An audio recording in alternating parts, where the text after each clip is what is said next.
En entrant dans la ville de Petit-Bourg par le sud, vous passerez forcément par Bovis. Ici, les maisons s'alignent sur le bord de la route. Derrière ces portes et ces fenêtres, des histoires se sont construites au fil du temps. Là, depuis en 1935, tonton a dit maman, moi, viens mettre casa ici, je vais te côté ici. Eh bien, maman, viens rester là. Eh bien, à te jeune monde. En fait, premier team, c'est l'enfer. Deuxième team, c'est l'enfer. Et on fait casa, moi, quand il fait casa, Marie, qui était à l'usine Oujol. Et on nomme monsieur Divalon. Vini, qui a dit, ah, après ça, monsieur dit, non, monsieur, qui a fait casa Oujol, on dit, qui m'a dit, Divalon. On dit, on pas mandé, alors. Puis, il a nous pas ni l'argent. On dit, pas de l'argent. Crier, monsieur, la mandé. On dit, il y a 15 tôles, 15 planches, 45 planches. Là, Vini, il a dit, il faut que temps, mais pas longtemps, combien d'argent on débaille. Là, il est parti, il a dit, moi, faire caser pas d'argent. Enlever matelas, moi, en allant sac en grès, en bas matelas, moi, on a marché 3 loteries. Là, il a dit, sac là, il a l'argent qui a donné. Loterie, on a mené. Il y avait plusieurs, monsieur Angoston, Madrien, Avita, on a mené loterie. Nous, à 10, nous avons versé l'argent. Il s'attend 10, on a pris l'argent là. On a travaillé toute la nuit, on a joué à ouvert. On a 4 h du matin, moi, il y a gosse montagne, Marie Con. On a maré 2 journées par jour. On a viré l'après-midi, on a racheté zeb Guinée. Au béa, il était en grès. Il 6 h, 3 h, tout le monde mange, il a manger, on a travaillé, en bas d'un côté, moi, je fais un cas, moi, je Depuis, Rosémée habite cette maison, où elle a élevé ses 12 enfants. 2 d'entre eux, dont sa fille Ginette, habitent avec elle. Ses souvenirs d'enfance sont liés à cet endroit qu'elle n'a jamais quitté. Un bel souvenir, parce que souvenir, nous avons descendre là, nous avons chercher poisson là au bon là. Nous avons descendre, nous pas descendre à Calpat, nous avons descendre bien et nous avons chercher poisson. Toutes ces petits vacanciers là, ils ont rappelé, là, ils voient venir ici, ils ont dit, po, mais maman, on a changé. Nous avons cherché crabe nous en bas, nous avons descendre en bas falaise, nous avons prendre poisson, nous avons amené à des fins pêcher, monsieur Mautino. Nous avons dit, maman, tu vois 2 kilos de poisson. Nous avons descendu là, nous avons cherché et nous avons remonté là même. Un peu plus loin, Monette, une autre fille de Rosémée, s'est installée avec son mari. Dans ce quartier, l'entraide et la solidarité rendent la vie plus douce. La ville est belle, tout le monde c'est voisin, voisine, même si nous avons un petit problème, nous ne pouvons pas rester garder ça entre voisins et voisines. Hein. Tout le monde vit bien, tout le monde attend. Je de la salade, nous fille à pain, nous fille à pain, là, vous, nous disons, nous avons ça là, tout le monde. Et tout le monde connaît tout le monde côté site. Hein. Tout le monde m'a dit pour moi, tel parlant que tout le monde a arrêté. Tout le monde connaît, tout le monde a resté côté site. Nous tous les connaissons en quartier là. Hein? Toutes ces familles-là, les Hachi, les Jovial, les Bernard, nous toutes ces familles, nous toutes les vents en quartier là. Ma position était arrêtée derrière là. C'est ton madame, maman était arrêtée derrière là. Toutes les c'était nous qui partageons. Pas pour moi qui fait jardin, nous qui bail ziam, nous qui bail goutte l'huile, nous qui bail oignons. Il était yon à l'autre. Chaque monde, c'est un monde âgé, mais nous avons toujours porté bitin bail. Toujours de regarder, on dit, oh, comment un petit peu de farine, comment un petit peu de riz, comment un ci, comment un ça. C'est comme ça nous élevons en famille.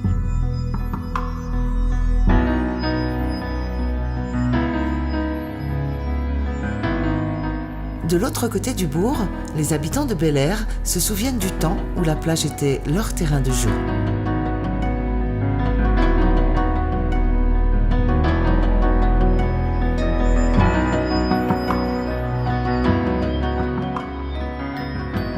On est sorti de l'école, manger là-bas, pareil. Et bien, on va descendre bord de l'homme là, on va manger zaman, on va manger chaud. Non, zaman, et qui nous a sorti de là, et mamé, on va trouver mamé, coco, on va trouver tout ça, tout fruits, cigarettes, tout ça, on est misé. Et on va retourner manger la jajuite. Délai, bon, ben. C'est fou, il y a bien l'argent, dit, mais maman, on est cher là. On va prendre ligne, on va descendre de l'homme là, on va prendre mon canarisé, Michel là, là. C'est ça. Ici, c'était le jardin de ma maman. Parce que, et nous maintenant, elle venait pour faire récolter son jardin. Et elle nous mettait dans un trait pour les petits. Et nous, maintenant, on nettoyait le jardin avec elle.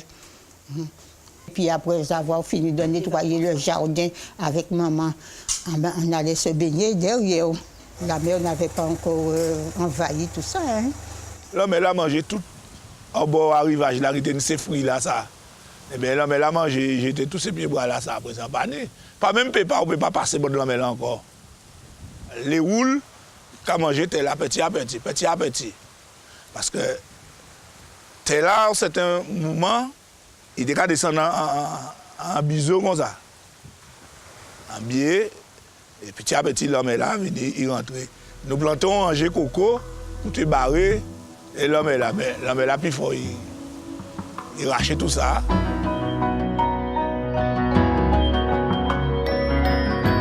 Cette érosion de la mer est une véritable menace pour les habitants de ces quartiers.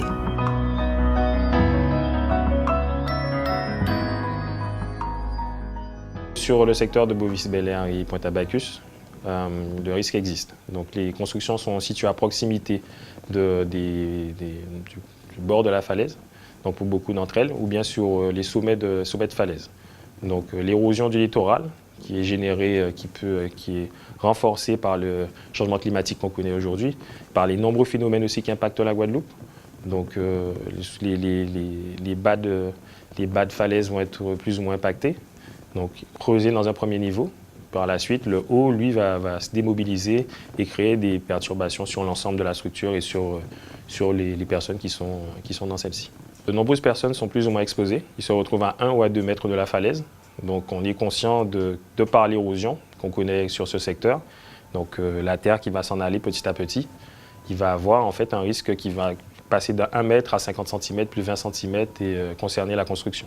Ça peut aller très vite, c'est renforcé par de fortes précipitations qu'on peut connaître ponctuellement sur une semaine, un cyclone qui va passer avec de fortes précipitations, la houle cyclonique qui va impacter le bas de falaise. On sait en tout cas que sur ce secteur, le sol il est plus sensible que d'autres. Donc un tremblement de terre par exemple peut démobiliser de manière assez violente de grandes surfaces en termes de volume, de mètres cubes, qui vont se démobiliser assez violemment en une journée ou si le phénomène est suivi de fortes précipitations, on va se retrouver avec des gros volumes qui vont se démobiliser assez rapidement. La vraie problématique, c'est qu'on ne sait pas à quel moment ça va intervenir, mais il y a de fortes chances que ça peut intervenir à tout moment.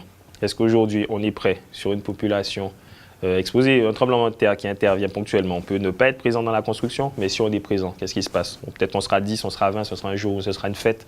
On ne sera peut-être pas tout seul dans sa construction, mais entouré d'une 50aine de personnes autour d'un pot. Et le tremblement de terre intervient et là, la construction met en péril non pas 2 personnes qui seraient au départ, mais expose, je ne sais pas, de 30, 20, 30, 40, 50 personnes. La réalité, c'est ça. C'est qu'il y a un risque qu'on connaît. Aujourd'hui, on sait que ça interviendra à un moment. Il faut qu'on prenne conscience de ce risque et qu'on participe en fait à protéger tous les usagers qui seront concernés par ce risque le jour où ça interviendra.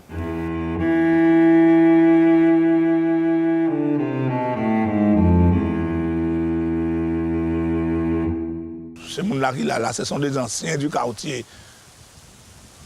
On ne peut pas décaser ou mettre côté à la cité, ils ne pas habiter avec ça même. On va penser, en conseil, c'est là que moi j'étais, mais de l'autre côté moi aller. Je ne pourrais pas être ici parce que c'est tous mes souvenirs, mais non seulement mon enfance, je suis mariée ici, mes enfants ont pris naissance, ils vécu ici. On ne peut avoir ni pas un risque. Parce que la maman qui est restée là, c'est Matari qui est là. C'est Matari qui est là, hein? Et j'ai passé tremblant de terre. J'ai passé tout le temps, pas vrai, pour un roche, des gangoulés, j'habitais et Kaza est resté là. On ne peut pas plus à l'aise en ça. À l'aise qu'on m'a tiré loin. T'es même à l'aise en moi. Après, je peux faire un gros décide. Même si on tombe en bas, on l'a mis mort. Certes que nous en les 50 pas géométriques, nous en les zones à risque, mais avant de déloger au monde, il faut réfléchir quand même. Là où détruit on case qu'on vit dedans, c'est comme si on détruit quoi aussi, hein? C'est comme si on détruit tout ça étant là, hein? Toute la famille détruit, hein?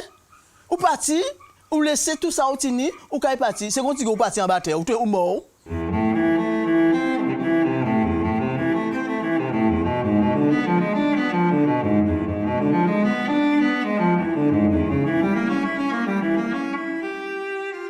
il y a un véritable risque concernant cette zone, puisqu'on sait qu'il y a cette possibilité d'effondrement de la falaise avec tous les dangers pour les résidents.